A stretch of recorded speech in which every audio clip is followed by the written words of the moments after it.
नवरात्रि शुरू होने से पहले घर से आज ही हटा दें यह 3 चीजें। माता लक्ष्मी होती है क्रोधित, घर में आने लगती है दरिद्रता। तो आइए दोस्तों जानते हैं आज की इस वीडियो में आखिर वह कौन सी 3 चीज हैं जो हमें नवरात्रि शुरू होने से पहले घर से तुरंत ही हटा देनी चाहिए।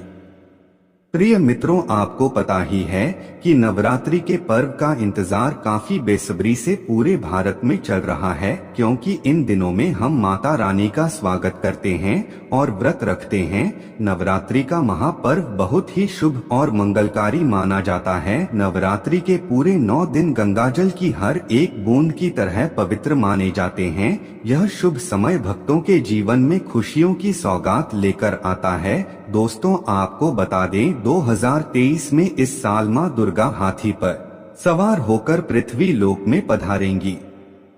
शास्त्रों में वर्णित तथा मान्यताओं के अनुसार यदि शारदीय नवरात्रि पर यदि मां दुर्गा का आगमन उनकी वाहन सिंह नहीं बल्कि हाथी पर होगा, तो मान्यता है कि मां दुर्गा का हाथी पर सवार होकर आना बहुत ही शुभ और कल्याणकारी माना जाता है। जीवन सुखमय हो जाता है, भक्ति का भरपूर लाभ भक्त जनों को मिलता है। दोस्तों, इस बार नवरात्रि पूरे 9 दिनों तक मनाई जाएगी, ना एक भी दिन कम ना ज्यादा, पूरे 9 दिनों तक मनाई जाएगी। मां शेरोंवाली की विशेष रूप से पूजा आराधना की जाएगी। शारदीय नवरात्रि का महापर्व भी इस बार 2023 में 15 अक्टूबर दिन से शुरू होकर 23 अक्टूबर सोमवार के दिन समाप्त होंगे। ऐसे में शारदीय नवरात्रि पर मां दुर्गा की कृपा पाने के लिए कलश स्थापना का शुभ मुहूर्त है। 15 अक्टूबर को दिन में 11:04 से दोपहर 12:30 तक कलश स्थापना का शुभ मुहूर्त रहेगा। मुहूर्त में की गई पूजा बहुत ही शुभ मानी जाती है। इससे समस्त देवी देवताओं की कृपा प्राप्त होती है और पूजा पाठ का फल कई लाख गुना प्राप्त होता है। ऐसे में जो नवरात्र आने से पहले घर से यह चीजें हटा देता है, तो उसके घर में मां वैष्णो का होगा आगमन, मां लक्ष्मी का होगा वास, मां शेरों वाली आपकी झोली खुशियों से भर देंगी। इसीलिए नवरात्र आने से पहले घर से ये चीजें फौरन हटा दे। दोस्तों, आज हम कुछ ऐसी ही गलतियों के बारे में जानेंगे जो यदि आपके घर में भी होती है तो मां लक्ष्मी कभी नहीं करती ऐसे घर में प्रवेश। फिर चाहे आप कितनी ही पूजा पाठ कर लो, मां लक्ष्मी ऐसे घर में कभी नहीं आती। ऐसे घर से देवी देवता भी सदैव रहते हैं नाराज। दोस्तों, पूरी जानकारी को देखने के लिए इस वीडियो को अंत तक अवश्य देखें। सच्ची श्रद्धा से कमेंट बॉक्स में लिखें माता रानी आपका स्वागत है। माई के लिए एक लाइक तो बनता है। दोस्तों, सबसे पहले नवरात्रि के पहले मंदिर की अच्छी तरह से साफ सफाई कर ले। मंदिर के अंदर यदि पुरानी मालाएं हैं, टूटी फूटी मूर्तियां हैं, उसके साथ ही खाली माचिस के डिब्बे रखे हुए हैं, तो उन्हें फेंक दें तथा टूटी मूर्ति को किसी नदी में प्रवाहित कर दें। घर में छोटे बच्चों को नवरात्रि का व्रत नहीं रखना चाहिए, इससे उनकी जान को खतरा हो सकता है, क्योंकि इस व्रत में शरीर को अधिक शक्ति की जरूरत होती है। माता शेरोवाली की तस्वीर यदि कांच के फ्रेम की है और वो कांच हल्की सी भी यदि टूटा हुआ हो, तो ऐसी कांच को बदलवा ले या ऐसी तस्वीर को जल में विसर्जित कर दे। टूटी मूर्ति की पूजा करने से, टूटी तस्वीर की पूजा करने से आपकी व्रत आदि सब टूट जाता है, आपका व्रत खंडित हो जाता है।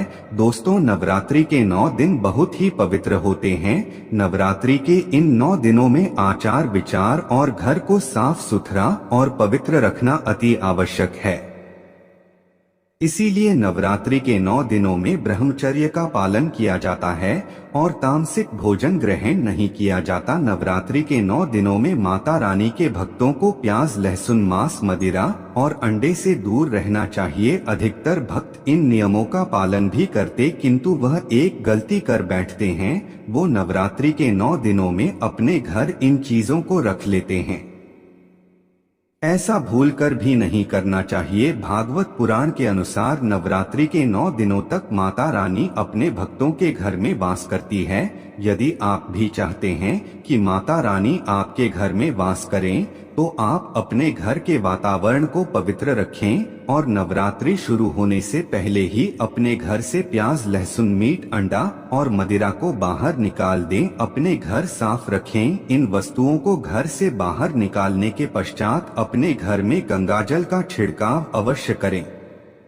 भगवत गीता में भगवान कृष्ण कहते हैं, बगैर गंगाजल छिड़काव कोई भी मंगल कार्य सफल नहीं माना जाता। गंगाजल का छिड़काव स्वयं भगवत गीता में श्री कृष्ण ने बताया था। आपके घर में गंगाजल ना हो तो मार्केट से गौमूत्र ला सकते हैं और गौमूत्र लाकर आप गौमूत्र का अपने घर में छिड़काव करें। बस थोड़ा सा पानी में डाल लें, इससे आपके घर का पवित्र हो जाएगा। घर में मौजूद नेगेटिव ऊर्जा भी नष्ट हो जाएगी और जिस घर में वातावरण पवित्र होता है और नकारात्मक ऊर्जा नहीं होती, वहां माता रानी का वास सदैव होता है। नवरात्रि के पहले आप अपने पूरे घर की अच्छी तरह से साफ सफाई कर ले। घर में जो भी फालतू सामान है, फटे पुराने कपड़े, उन्हें बाहर निकाल दें। घर में बेकार पड़ा सामान नेगेटिव ऊर्जा लाता है, इसीलिए गंदगी बिल्कुल भी ना करें। धूप दीप जलाकर घर को स्वच्छ रखें। दोस्तों, माता के आगमन के लिए घर का दरवाजा अवश्य सजाना चाहिए। इससे माता आकर्षित होती है और घर के द्वार में प्रवेश करती है। माँ के आगमन के लिए द्वार को फूलों से सजाना चाहिए। दोस्तों, कई लोग ऐसे हैं जो माता रानी की चौकी कागज बिछाकर बनाते हैं, जो कि बिल्कुल गलत माना गया है। माता की चौकी के लिए आप नीचे लाल कपड़ा ही बिछाएं। काला कपड़ा और सफेद कपड़ा भूलकर भी नहीं बिछाना चाहिए। ध्यान रखें, कपड़ा ही होना चाहिए। दोस्तों, यदि आपके घर में देवी देवताओं की खंडित मूर्तियां या टूटा हुआ चित्र यदि हो तो उसे किसी पवित्र नदी में विसर्जित कर दी, क्योंकि ऐसी मूर्तियां और दुर्भाग्य लाती है। देवी देवताओं की खंडित मूर्ति की पूजन ना करें और ना ही उन्हें घर में रखें, क्योंकि उन्हें घर में रखना बुरा माना जाता है। दोस्तों, वही अधिकतर लोग अपनी छत पर या अपने घर के मुख्य दरवाजे के आसपास कबाड़ इकट्ठा कर देते हैं। ऐसा करना अशुभ माना जाता है।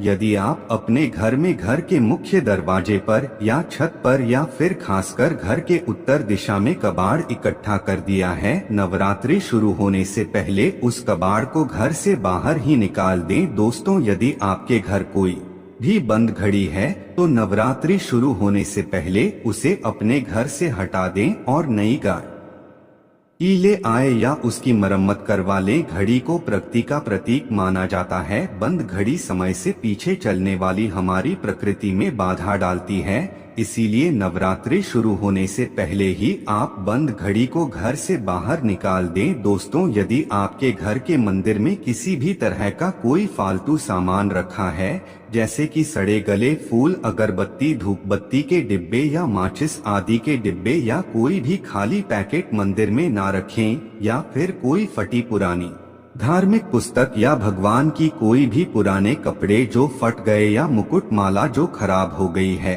तो उन्हें आप जितना जल्दी हो सके अपने मंदिर से नवरात्रि से पहले आप अपने मंदिर से बाहर कर दें और मंदिर के आसपास की साफ सफाई अवश्य ही करें, तभी माता रानी की चौकी स्थापित करें। इसके साथ ही आप अपने धन रखने के स्थान की सफाई भी अवश्य करें, क्योंकि नवरात्रि के दौरान माँ लक्ष्मी भी गृह प्रवेश करती है। धन रखने के स्थान पर किसी भी तरह का कोई भी फालतू सामान, टूटा हुआ सामान ना रखें। धन रखने के स्थान को मंदिर की तरह ही साफ रखें। नवरात्रि के दौरान माता रानी की पूजा में कौड़ियों को शामिल करें। माता के साथ साथ रोजाना कौड़ी का भी पूजन करें। इसके पश्चात आप कौड़ी को धन रखने के स्थान पर रख दें। ऐसा करने से बरकत सदैव होती है। यदि आपके पास पुराने जूते चप्पल इकट्ठे हो गए हैं तो नवरात्रि से पहले उन्हें घर से बाहर निकाल दें। पुराने जूते चप्पल घर में रखना अशुभ होता, इसके कारण ही घर में नेगेटिव ऊर्जा आती है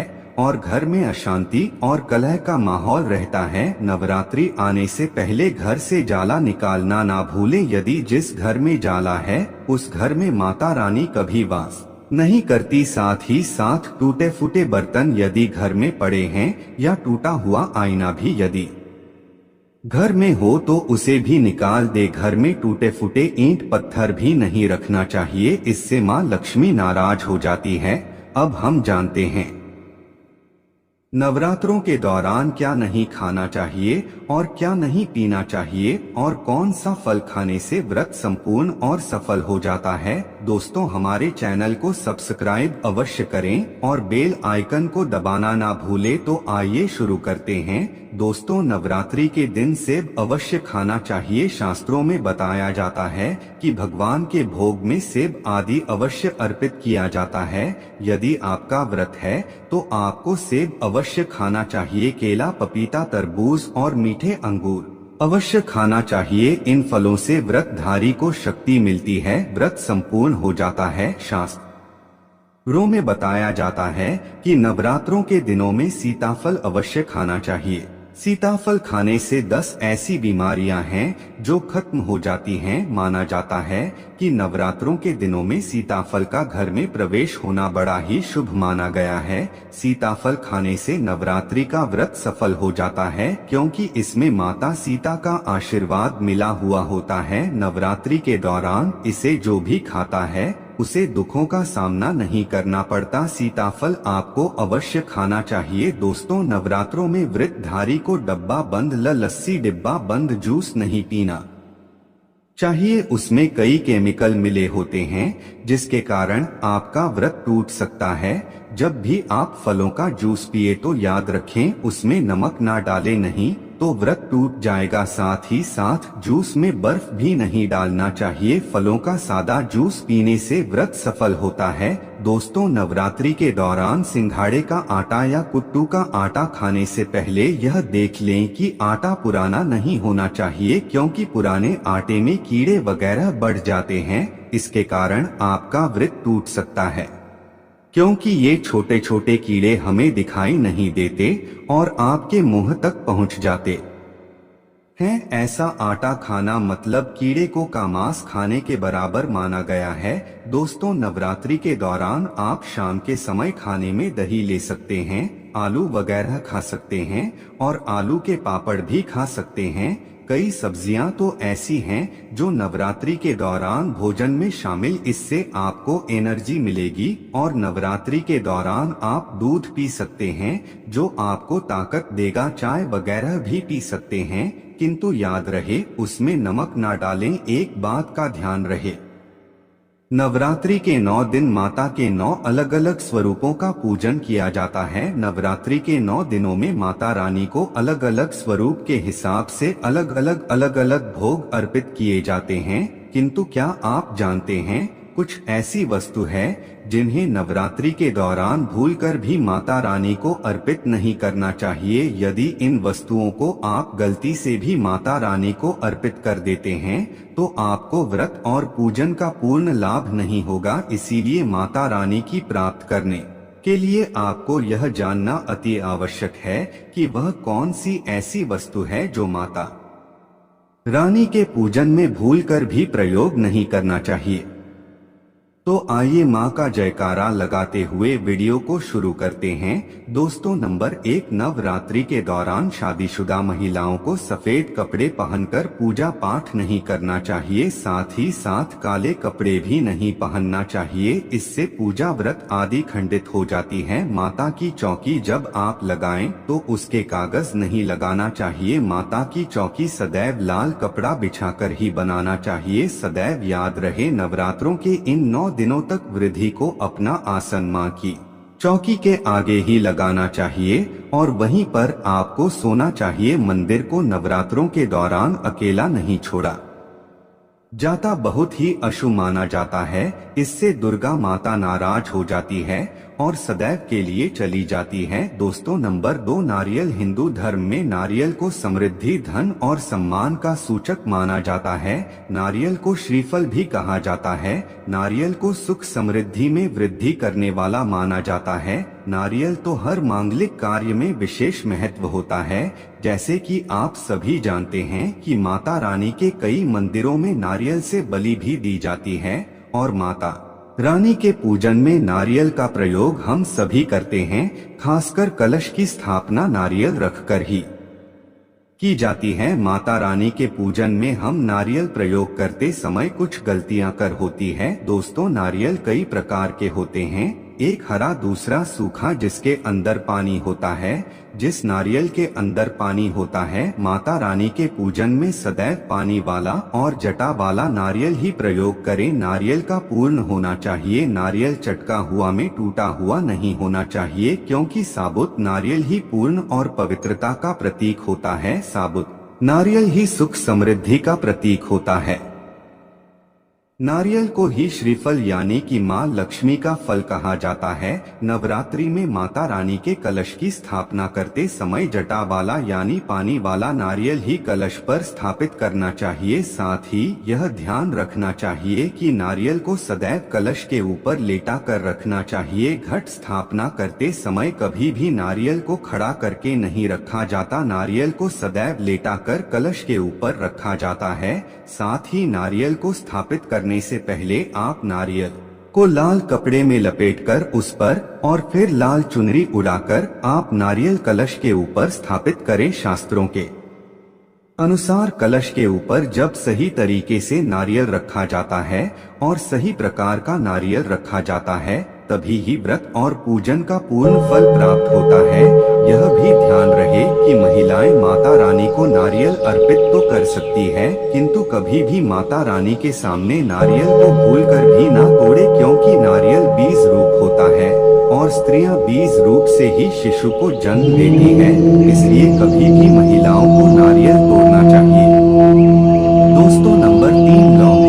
लौंग हम सभी माता रानी के पूजन में प्रयोग करते हैं, किंतु लौंग का प्रयोग करते समय एक बहुत बड़ी गलती कर बैठती है। सदैव ध्यान रखना चाहिए कि माता रानी को सदैव फूल वाली लौंग ही अर्पित करना चाहिए। जिस लौंग के ऊपर फूल नहीं होता या फिर जिस लौंग के पीछे लकड़ी की डंडी नहीं होती, उसको आप माता रानी के पूजन में भूलकर भी प्रयोग न करें। फूल वाले लौंग को ही पूर्ण माना जाता है और रानी के पूजन में कोई भी अपूर्ण वस्तु, कोई भी खराब वस्तु या टूटे हुए अक्षत प्रयोग नहीं करना चाहिए। इसीलिए सदैव माता रानी के पूजन में फूल वाली लौंग का ही प्रयोग करें।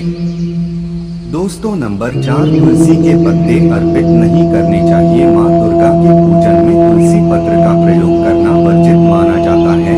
तुलसी पत्र के अलावा आंवला भी माता रानी को अर्पित नहीं करना चाहिए और दुर्वा भी माता रानी को अर्पित नहीं करना चाहिए। दुर्गा भगवान श्री गणेश अति प्रिय है। नवरात्रि में आप भगवान गणेश को दुर्वा अर्पित कर सकते हैं।